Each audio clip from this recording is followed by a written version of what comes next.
been to space. Space is not real.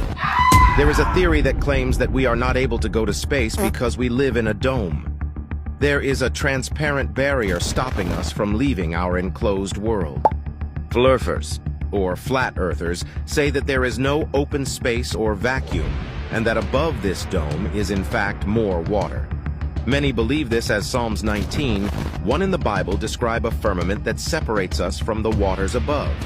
Although many Christians debate this by suggesting that it has been misinterpreted, in 1962, the U.S. government detonated nuclear bombs in the sky, and they claimed that this was to test the atmosphere's reaction to them.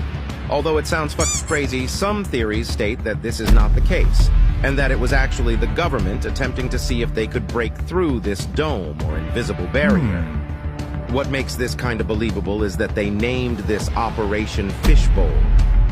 The question is, if they really were trying to hide this from us, why? The flat earthers might be onto something here. Did you know that underwater sea cables account for 99% of our communication? Well, they do. And if we look at the map of underwater sea cables, we find something quite bizarre. Australia, South America, and Africa have no direct connecting cables apart from one. Why is this bizarre? Well, let's take a look at the flat Earth map. These three continents are the furthest away from each other, so far away that it would be ridiculous to even connect them when they can run through the center of all continents. And what about the odd one out, the little bit of connecting cables from South America to Africa? Well, you see, if we look back at the flat Earth map, it actually shows that the two regions that connect this line of sea cables are extremely close at those 2 points. So it makes sense to have cables running through. This same concept goes for flight paths and emergency stops.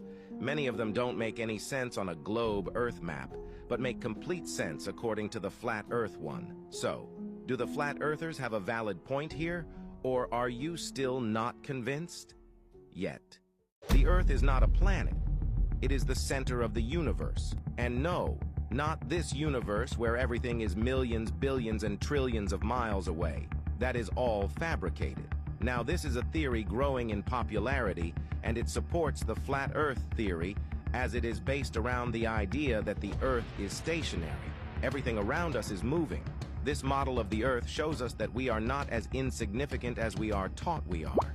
The current model of our universe shows us Earth to be an insignificant speck of dust in comparison to the universe that is 94 billion light-years wide, when in actuality, everything revolves around us. Similar theories depict Earth as a realm, not an object, meaning that it has no edge and should be seen as a system environment. The sun and the moon are wirelessly powered through an electromagnetic field. I know to many this may sound ridiculous, as we have been taught since birth that we live in a solar system with other planets and galaxies. What if Earth is not what we think at all, and we know nothing of our true reality? What if the Earth is actually bigger than we thought? For what seems like forever, people have debated the shape of the Earth, trying to argue whether it is flat or round. Let's forget that for a second. What if the Earth actually had more than 7 continents, and Antarctica is just a giant ice wall that has kept us from seeing the rest of the land?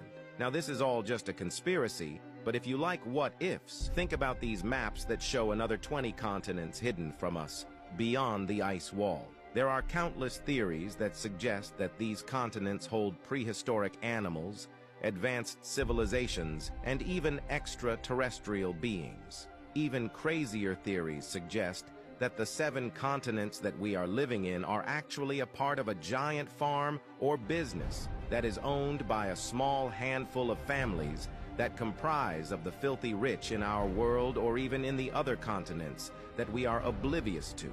This is all just hypothetical, and there is sparse evidence to support this theory other than the suspicious, secretive nature of Antarctica. But we shouldn't be deceived by the insane cover-up abilities of those who control the world, and we should never underestimate the power that they hold.